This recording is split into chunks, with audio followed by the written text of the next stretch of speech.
surface. Thank you. You are on the record. Okay, so let's, do we have a motion regarding, what do we have here? This is going to be notice of potential violation 2019-1, which we decided to dismiss at our last meeting. We now have a letter summarizing that decision. Do we have a motion regarding that letter? So moved. I'll say, yeah, the motion to send the letter as updated by Ms. Ennis, scrubbing up the name as we talked about. So I'll second that motion. Okay, seconded. All those in favor? Aye. Those no? Okay, good. So that motion passes. So yeah, Madam Clerk, if you could whip us up a letter for that, I'll sign it, and then if you could post that on the website. Okay, let's take a look. Dee, how about our other items here? Are they just not ready? A few of them for- are not done, but the one that we should turn to is Aircroft's. I'm trying to figure out which one that is. That was the one about mail-outs to, and it was probably in a past one. Well, I bet that she probably pulled those, and Cassie probably Is it didn't one of the yellows know. that's in here? Yes, it would be the one in front of it. So where are you? So it's after the. It's part of it, yeah.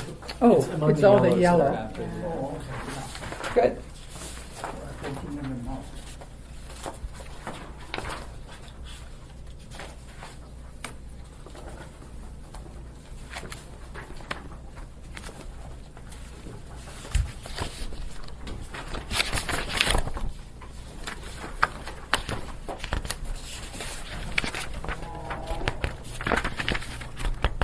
So remember, Eric had come to us about use of funds. They have a small, each assembly person has a small budget for, it looks like it's about $11,000 to do with, for their, their work as assembly people.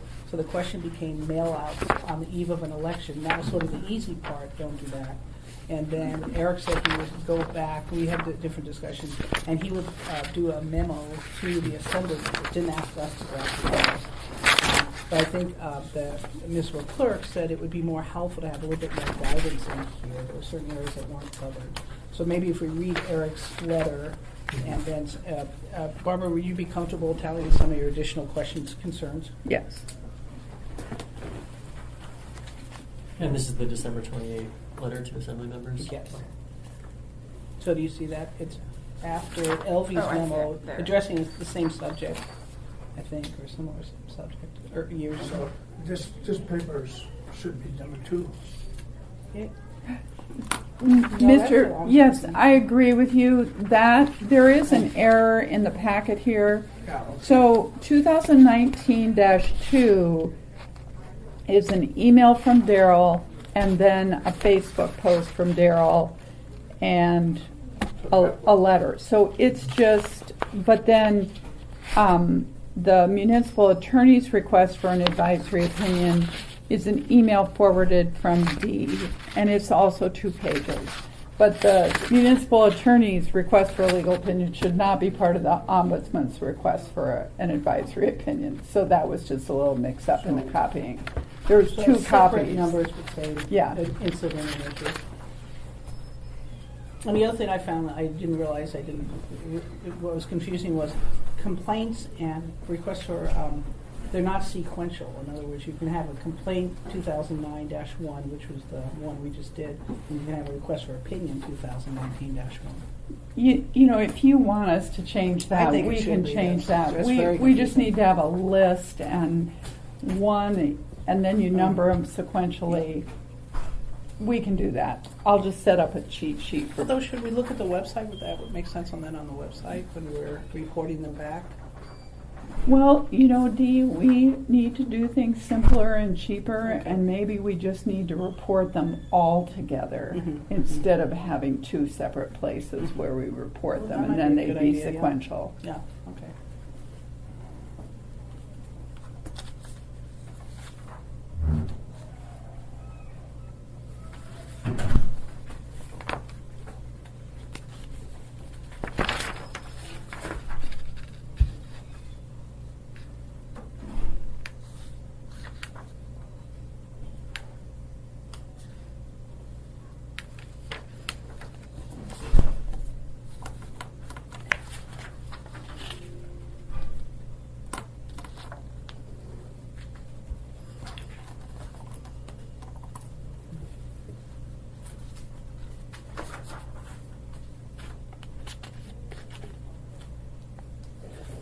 Is this 11,000, does that include the intern stuff?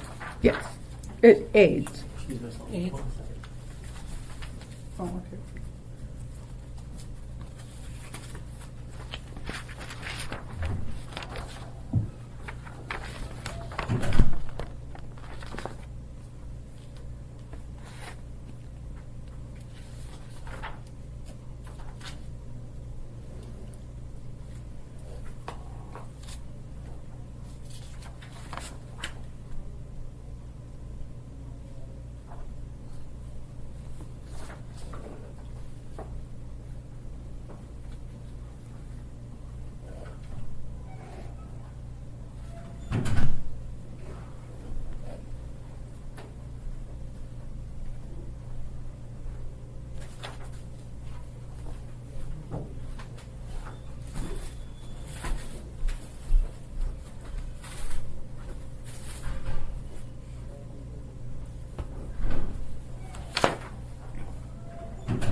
Okay, so D.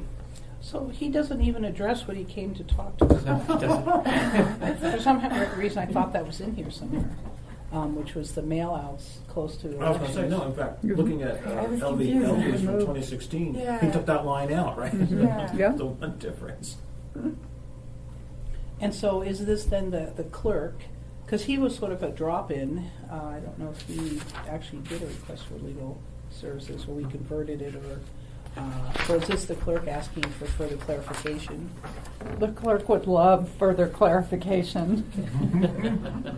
I will explain how this memo came about. As you can see, I wrote this memo when I started, and I'm not sure if the memo from LD is 16. I started in 2012, but it quickly became problematic as clerk when I have 11 assembly members coming to me and asking me to buy things for them with their stipend. And the stipend was for aides, and a handful of members at the time used the full stipend for aides, which is really, really clear. But then members started coming and asking to use it for travel. And there's the comment about travel to Juneau. Well, I'd get a request on Thursday to pay for tickets on Friday. Or I'd get a request to reimburse somebody for tickets that were bought on Thursday for Friday. And, it would be thousands of dollars. That's totally outside the municipal travel policy because all of our travel has to be purchased through EasyBiz. And so just for some background, I've worked for the Muni now for 20 years, and 12 of those years were at the Equal Rights Commission, essentially for the administration. So I always follow the administration P&Ps and policy, and the Assembly Department was not following those P&Ps. They were, and there's an argument that they don't have to, but the problem is it's cheaper. It's cheaper to arrange travel through Easy Biz, where the assembly has, or the administration has these cheap contracts. So you can see we implemented that here. It just requires several other layers of sign-off. I sign off on the travel documents, but it's just as to budget. I don't have any authority to approve whether an assembly member travels or not, but you can see that I do require the chair to approve it. All travel has to be approved by the chair in advance. It's only a $10,000 budget, and when they're traveling to national conferences, that goes like this. But by using those municipal travel forms, what happens is they have to follow the P&P, and one of the P&Ps is you can't buy alcohol. And so now they know that. I don't have to tell them that. I don't have to deal with it after the fact. They can't buy meals for each other and try to get the muni to pay for that. So when all of that goes through the P&P, then I get to step out of that. And that's what I'm asking here. I asked the chairs to pass this because I want something objective that they all know about ahead of time, so that on a one-off basis I'm not dealing with members. And I will tell you that there were two circumstances where members wanted to hire an attorney, and both times they did hire an attorney, and there was a little dust up over one of them.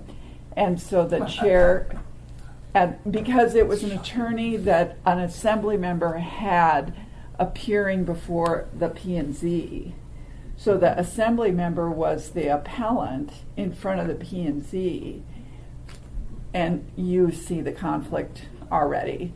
So when someone raised that conflict, the chair at the time was Ernie Hall. He authorized me to hire an attorney to look at the policy and whether that was a conflict, and she said it was an absolute conflict and there is no way you should use municipal funds to hire an attorney to oppose the municipality. It's not like where the assembly is challenging the mayor, which would make sense. So that was eliminated, but you can see the types of conflicts that I've had to deal with when a member comes to me and says, I want an attorney, and the chair said it was okay. Well, now that's not okay. So the other issues, I think we've got travel and aids, and if that's all they bought, that would be great. But then in LV's memo, she details, and I guess they both detail the other purposes. And so, I provide them with paper, file folders, pens, whatever they want. We have copy machines. All of those things are my mission statement in the clerk's at the bottom of all of our emails. It says we provide administrative and logistical assistance to the assembly. But where it gets a little tricky, and this is talking about electronic devices, so I buy iPads for them. They pay for the service, monthly service on their iPads. Some of them get a stipend for their phone, so they get like $50 a month for using their phone for business purposes, which all employees are allowed. So, but basically they're just paying themselves. So those ones seem okay, but where it gets a little dicey, and Eric obviously thought it was dicey, is this issue of preparing mailers to go out to constituents. And so one of the questions that someone asked was, well, you're going to do email. Well, the email is going to go to people that are on my campaign donation list and to other people that I have. So, and I was told, well, that's okay because that's all you have. But you can see that seems like somewhat of a concern, that mailing that the municipality is paying for is going primarily to this list of email people who have supported this assembly member as a candidate. But then the next issue is who is paying for that? And I have paid a copy company, so I gave several $1,000s to a graphics company, and they designed a brochure, and then they paid to mail it to like a certain zip code or something. And I admit that makes me and my staff feel very uncomfortable because it feels very political. And I have obligations in the code not to do that, but that's why we asked Eric to come here, because we have heard that someone is looking to do a mailing. So number one, it's my office paying an outside company to do the graphics and the mailing, or just to do the graphics and have the assembly member email it. And then the third permutation is our internal reprographics department. So it's not just the clerk's office that gets these questions. Our reprographics department, they print most of this stuff for the assembly. So what happens if an assembly member goes to them and says, design this for me, print it, mail it, and then basically it gets charged to the clerk's office. And it gets charged fairly innocuously. It's called an intergovernmental charge. So it's not like cash. And so we're concerned about that. Because it doesn't even come out of the $11,000. Yeah, that wouldn't come out of the 11, but it would come out of my budget eventually. And so it's still municipal resources. And so again, I feel like I'm saying what Chris said. I would really like a bright line. And I think that Eric did make the bright line in here by taking that line out. But I still think other purposes is fairly broad, and I think consistent with Eric's request, we would like an opinion from the board whether or not mailings are allowed and where on that continuum they are or are not allowed. I mean, are they allowed in January, a year before you get elected? Are they allowed in August? Are they allowed? I mean, that's the slippery slope that you get on.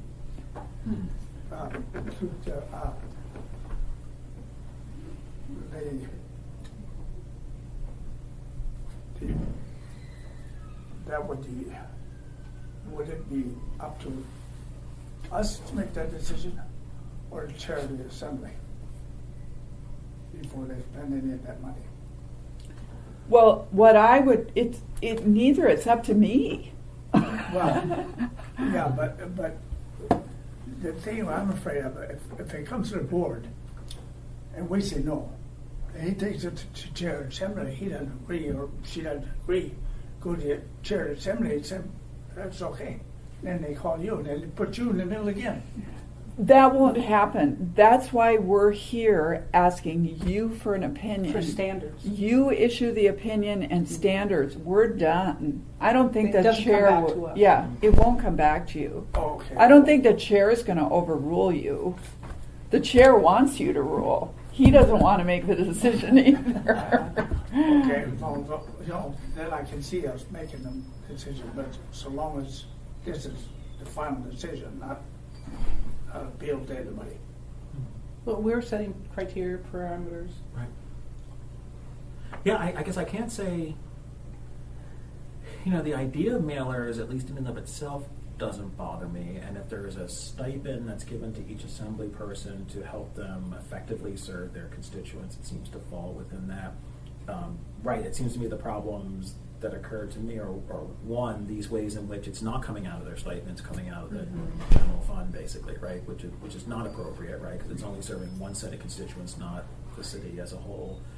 And then two, that the mailers get used for partisan purposes, right? And so that would get us both potentially into the content of the mailer, and the timing of the mailer, right? Because even a fairly neutral mailer sent out during the campaign season is in essence going to be a form of campaigning that's not going to be available to people challenging the assembly person.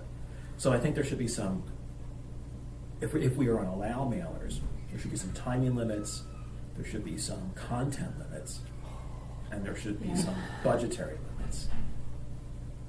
In terms of that, it's really got to come out of that stipend. And so if there's ways But that's that's their, I mean, we can say that, but really Barbara should be taking care of that on her own. and just sort of clamp down. Trying to and figure say- out how to do And it. it'd be clear, that it's all got to, whatever mailer you do, it's all got to be coming out of your individual stipend. It shouldn't be coming out of the general clerk's. And at least, Barbara, I find with the Department of Law that they'll do design and all that stuff, but the actual postage you have to pay at the time. They don't GCIS or GC, whatever it is. So, through the chair, what I think that's as far as that it has to come out of the individual assembly member account, I think that's really a good standard. And then Dee just needs to know that, and she can just say, hey, Repro, heads up, you can't do anything for assembly members. Just close off that. If, loophole there, if, for example, I need a copy of the comprehensive plan for, AWU, they can print it. That's their job. I need 30 copies of the comprehensive plan that gets charged to my account. They probably should call me and say, Barbara, did you know about this request? But if it's, I need you to design and prepare a mailer for me individually, Dee's just going to give them a heads up and say, if that happens. And that's an administrative thing that I think Dee can handle. So I would appreciate that ruling. I don't think that's good. The content is going to be a problem. But, I guess shouldn't they be telling their constituents what they're doing? Isn't that just absolutely valid? Do we say it's not valid within 60 days of an election? I mean, it's such an arbitrary line. Well, so there's two issues, sort of like there's the content issue and then there's the timing issue, right? And so the content issue, I mean, we've already established like municipal resources shouldn't be used for partisan purposes, right? And so at that point you say, well, okay, if you're going to send a mailer out and you're going to use municipal resource, whether it's this stipend or not, it's a municipal resource that's being used. It should be used to help you serve your constituents, not all of whom voted for you, right? We also said that elected officials are elected to express an opinion, and that they are allowed to express their opinions. And that's inherent in the job. But not using municipal resources, right? Or de minimis resources at any I think we rate. did that. Oh, that's a Terry good and I one. fought about this. We thought about that, right? I lost this debate. Huh. Yeah, because I actually feel, and this is sort of going to come up with It sure is, yeah. I feel very strongly that they're elected to have an opinion, and they should be able to voice it with their constituents. Are there any opinions on the president flying to a campaign event in Air Force One? I mean, those are sort of similar. It's the same concern, right? Oh, yeah. Well, Absolutely. you have an opinion on that. Yeah. You expressed an opinion, and that is that if an elected official has a campaign event related to travel, they have to pay the pro rata portion of the travel related to the campaign that's right. event. That's right. Well, it wasn't us, it was Amy Dabowski that demanded that be put in, but we did do it. It was, yes, it was. She Oh, put it that's in. it. She put it in the code. put it in the Got code. it. Okay, sorry. I thought that was a request for an opinion. And it would be interesting to see sort of at the federal level. I mean, like, for the presidency, I mean, I wonder if in part we kind of swallow that because of security concerns and like, Or, we really want the president to tell the president he has to fly a commercial. I wonder for like more mundane, like But like a people in federal Congress, representative. federal representative, like if you're going to travel to a campaign event, can you do it on the federal dime? Well, our P&Ps, I'm sure, say you have to travel coach and all sorts of stuff. I mean, our internal city P&Ps. And even though there's a P&P is, quote, a mayoral directive to employees. Right. So even though that it may only apply to employees versus elected officials, if they want to get a check cut, they have to go through our system. So I mean, there's. So anyway, the P&Ps, I'm sure, talk about per diem and coach travel and all that stuff. We have so it probably hasn't officially adopted it, but They have not, but there are some of the P&Ps, and obviously there's a separation of powers issue, but so far, everyone that I've asked has signed the travel authorization and has agreed to follow those P&Ps. I haven't had anyone disagree Right, with that. and it's things like payroll checks, all sorts of stuff, all the Right. logistics of Yeah. running a government that obviously the Assembly's going to try to follow.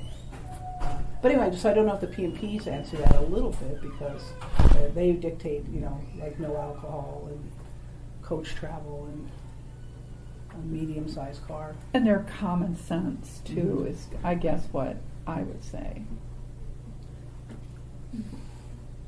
But they do bring us back then sort of like to the much bigger issue about sort of to what degree can elected officials use municipal resources for partisan purposes.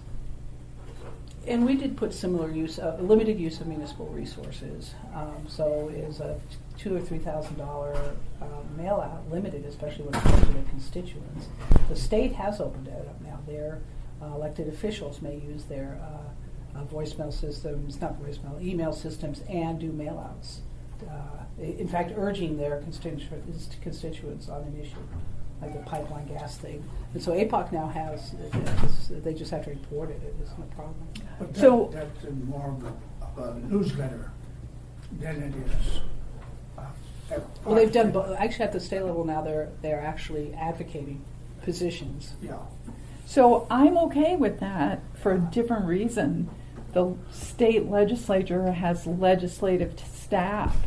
I am neutral and I run the elections. So it's a real conflict for the clerk's office To make the decision. to use resources, because the resources of having me or my staff pay the bills or get that contract set up or any of that stuff, it's that de minimis part of municipal resources, but I'm supposed to be neutral and impartial. If they had their aide doing this, someone who clearly is partisan, or if they had separate, like the old legislative budget office staff doing this, I don't think I'd be talking to you about this. But I think our concern is that we're running the election.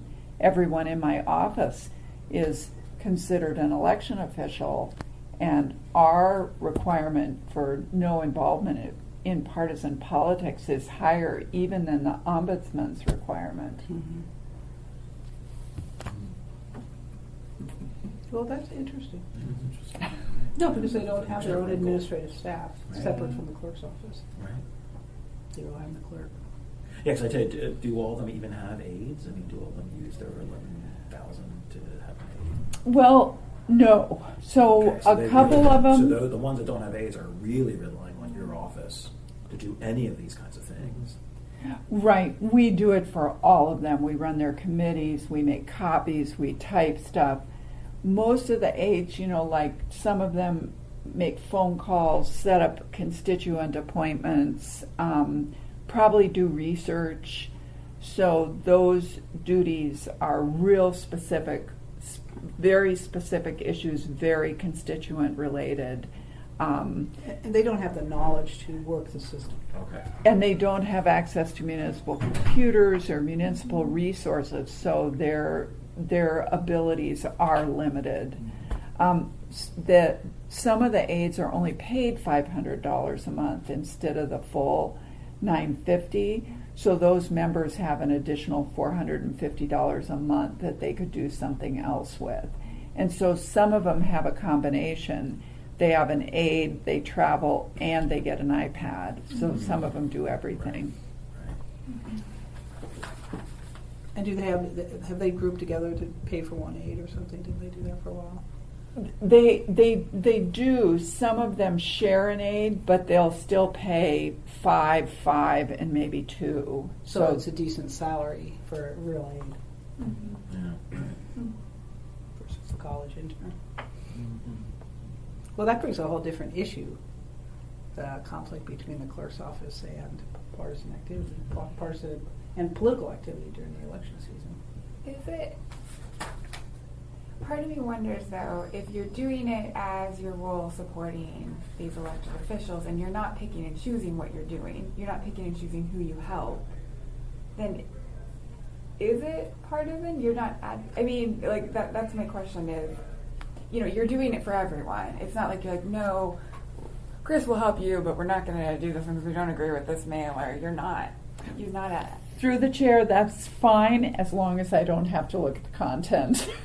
So if there's no content, then we're good. Yeah, But if we I have to see look at that. the content, I think that just blows this out of the water. I think they have to come to you every time then to get the content approved. And I don't know that we want to do that.